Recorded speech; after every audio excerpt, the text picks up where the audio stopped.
warahmatullahi wabarakatuh. Perkenalkan, nama saya Fira Safitri dari kelas 10 Kimia Analisis 1 dengan absen 16.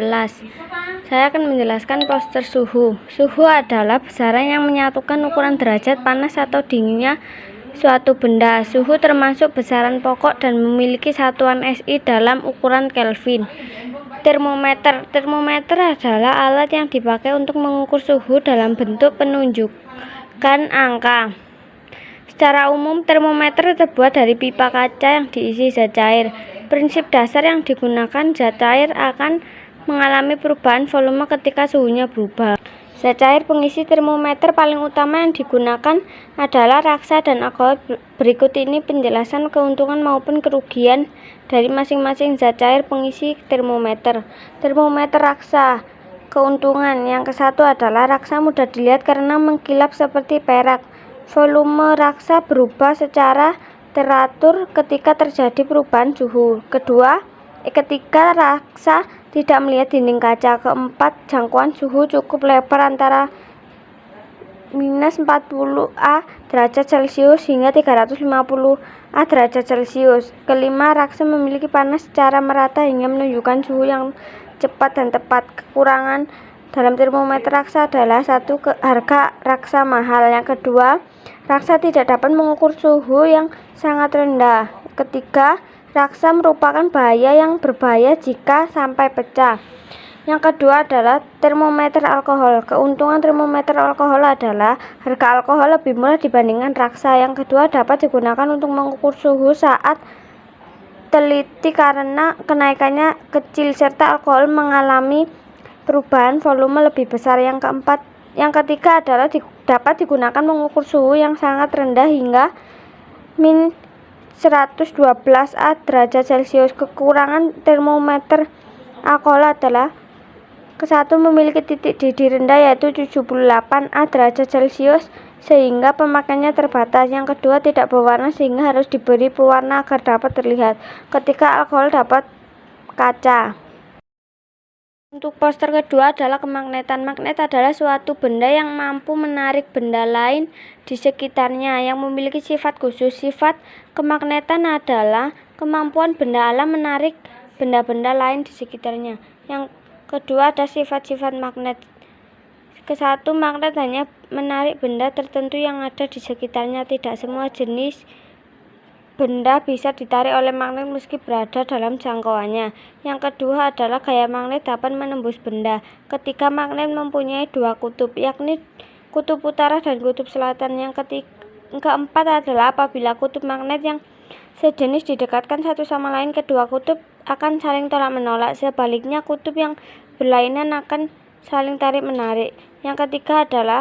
Yang kelima adalah sifat magnet dapat melemah atau hilang karena hal tertentu, seperti sering jatuh, terbakar, atau lainnya. Jenis bahan magnet adalah berdasarkan sifat kemagnetan. Jenis magnet secara umum terbagi menjadi dua, yaitu bahan magnet ferromagnetik dan bahan non-magnetik.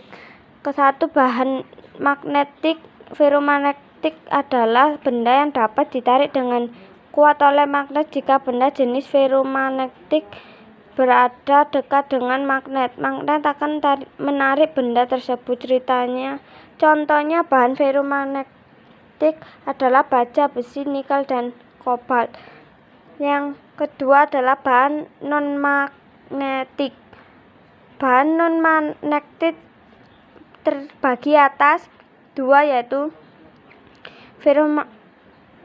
paramagnetik adalah benda yang dapat ditarik dengan lemah oleh magnet kuat. Contohnya aluminium, tembaga, platina, dan lain-lain.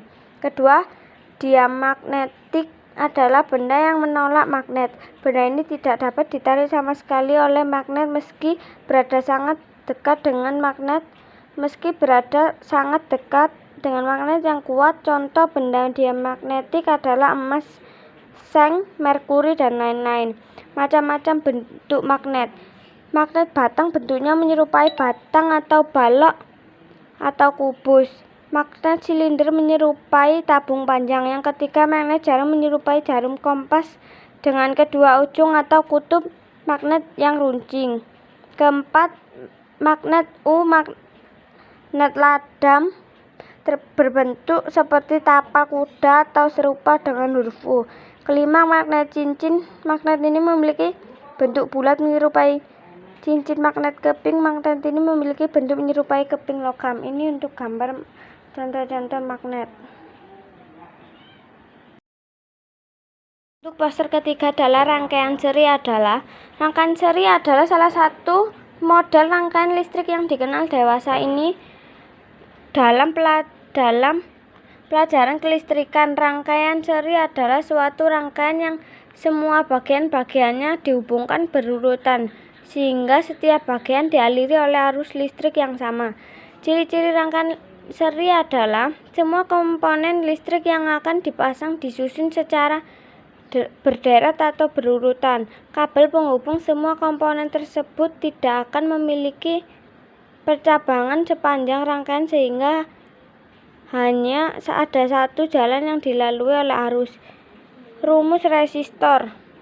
Untuk rumus resistor ini, dan keuntungan menggunakan rangkaian seri adalah dapat mengurangi biaya pemakaian kabel listrik. Beberapa gambar rangkaian seri di bawah ini.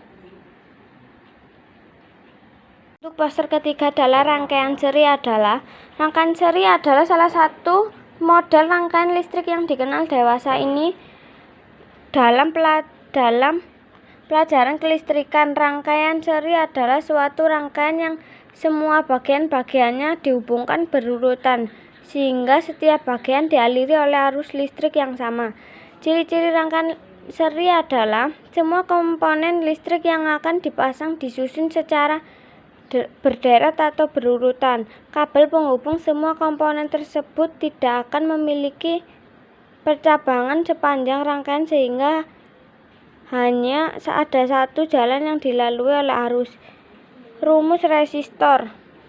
Untuk rumus resistor ini, dan keuntungan menggunakan rangkaian seri adalah dapat mengurangi biaya pemakaian kabel listrik. Beberapa gambar rangkaian seri di bawah ini.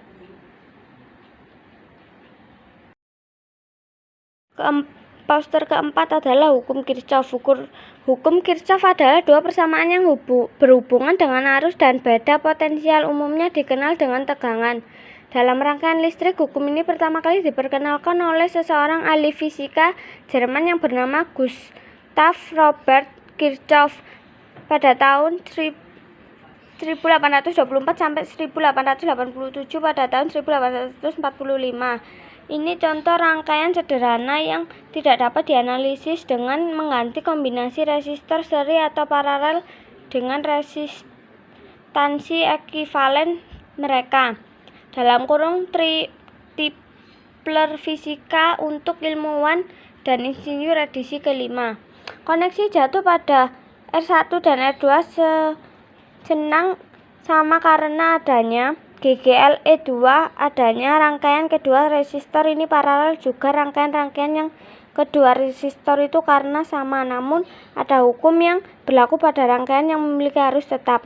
Dalam kurung tunak, hukum ini adalah hukum Kirchhoff 1 dan 2. Hukum Kirchhoff 1 adalah dikenal sebagai hukum percabangan karena hukum ini memenuhi kekekalan muatan. Hukum ini diperlukan untuk rangkaian yang multisimpal yang mengandung titik-titik percabangan ketika arus mulai terbagi. Hukum Kirchhoff 1 menyatakan bahwa jumlah arus listrik yang masuk melalui titik percabangan dalam suatu rangkaian listrik sama dengan jumlah arus yang keluar melalui titik percabangan tersebut. Ilustrasi hukum Kirchhoff tentang titik percabangan arus I/1 yang mengalir melalui titik percabangan A akan sama dengan jumlah 1/2 tambah 1/3 yang keluar dari titik percabangan. Hukum Kirchhoff 2 adalah juga sering disebut sebagai hukum sampai dalam kurung loop rule karena pada kenyataan beda potensial di antara dua titik percabangan dalam satu rangkaian pada keadaan tunak adalah konstan. Hukum ini merupakan bukti dari adanya hukum konservasi energi.